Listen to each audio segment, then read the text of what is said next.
Les rendez-vous transformation du droit se poursuivent et pour nous expliquer ce regard et cette évolution du secteur, avec nous Laura Simon, elle est chef de projet Legal Operation au sein de la société Gino Legal Tech. Vous venez avec une solution digitale, de digitalisation précisément pour les contrats et le cycle contractuel, on va y revenir. Mais ça veut dire qu'avec cette société qui existe depuis 2005, qui s'est elle-même transformée, vous avez vu le secteur et le besoin en digitalisation évoluer.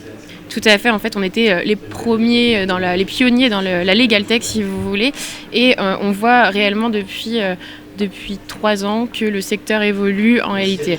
Vous le savez peut-être, mais les juristes sont un milieu un peu conservateur, on peut dire, sont un peu les derniers à se digitaliser. C'est pas enfin tout le monde le sait ça. C'est un constat. Donc, c'est un constat, tout à fait. Donc aujourd'hui, on sent qu'il y a un vrai regain, qu'ils se posent des questions de digitalisation, ils se questionnent sur les besoins en interne et après ils vont voir des solutions comme les autres qui sont des solutions qui permettent de gérer le cycle contractuel et l'automatisation des contrats.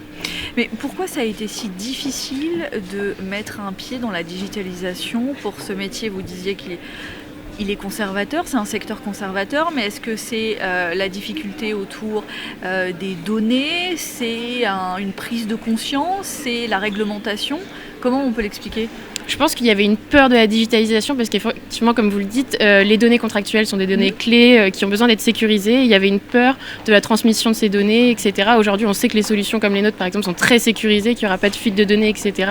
Donc ça rassure les clients et ils se laissent plus facilement aller. Et puis ils voient aussi que d'autres directions se digitalisent. Et puis c'est un petit peu comme Doctolib à l'époque. Les médecins étaient un peu réfractaires. Et c'est comme ça que ça va se passer dans les directions juridiques. Aujourd'hui, toutes les directions juridiques vont implémenter un outil de contract lifecycle management. Et c'est surtout que maintenant, il y a les solutions, il y a les outils pour cette transformation.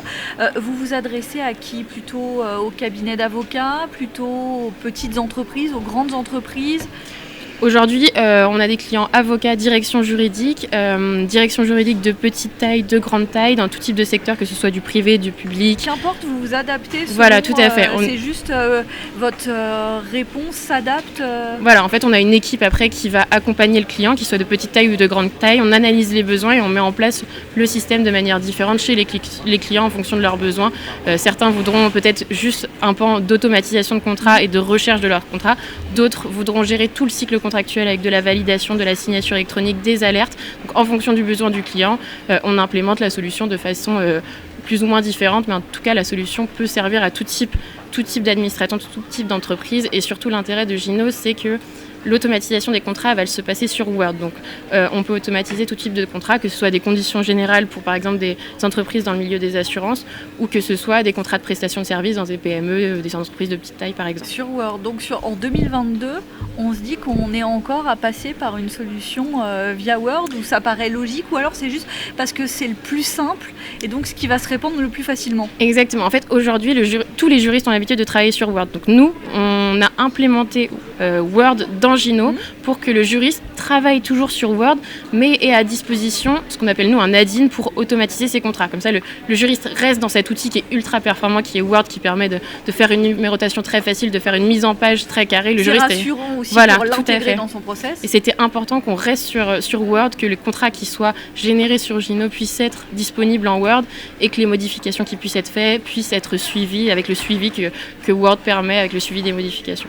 Donc une solution qui s'est déployée véritablement en 2018. Exactement, commercialisée en 2018. Donc cette phase 2005-2018, c'est que là aussi l'entreprise, elle s'est transformée au même rythme que le secteur. Exactement, tout à fait. À l'époque, finalement, on avait une solution qui s'appelait Générative où on codait les contrats pour les clients. On voit aujourd'hui que c'est impossible de mettre à disposition des opérationnels, des juristes, un outil avec du code parce qu'ils n'ont pas envie de coder, c'est pas leur rôle, c'est pas leur métier.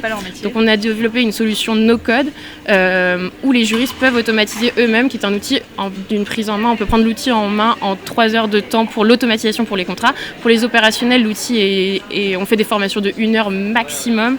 C'est vraiment très intuitif et on a vu que de toute façon, si l'intuitivité de la solution n'était pas là, l'outil n'était pas pris en main ou mal pris en main main. Donc, surtout dans un public réfractaire, voilà, tout à pour fait. la prise en main et l'optimisation du geste.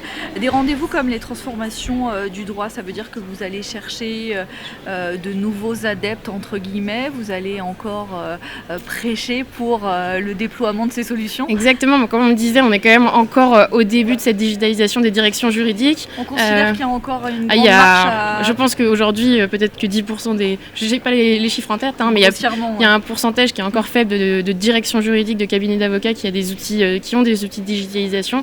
Donc là, il y a énormément de personnes. On le voit aujourd'hui, on se disait entre nous tout à l'heure qu'il y a beaucoup plus de monde que les années précédentes. Il y a un réel intérêt pour les solutions digitales et il y a des réels besoins. Ça, on le sait depuis le début, mais là, je pense que les gens ont compris que les solutions digitales vont les aider et ne sont pas là aussi pour remplacer leur travail, ce qui est souvent les discours qu'on entend. Mais je pense qu'au fur et à mesure des rencontres comme celle-ci, ils se rendent compte ils se rendent compte des bénéfices des outils comme les nôtres. C'est l'occasion pour eux de se consacrer à des tâches à forte valeur ajoutée. Exactement, et de laisser celles qui peuvent être énergivores.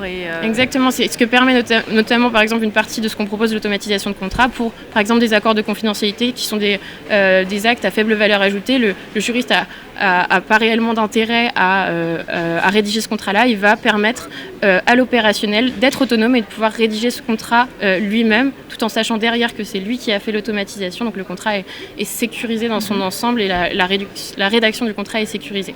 Bon, encore une belle perspective de croissance et d'évolution, de transformation. Merci Laura. Je vous en prie. Merci d'avoir été avec nous sur ces rendez-vous. Vous êtes chef de projet Legal Opération chez Gino Legal Tech. Merci beaucoup. Merci. Bonne journée.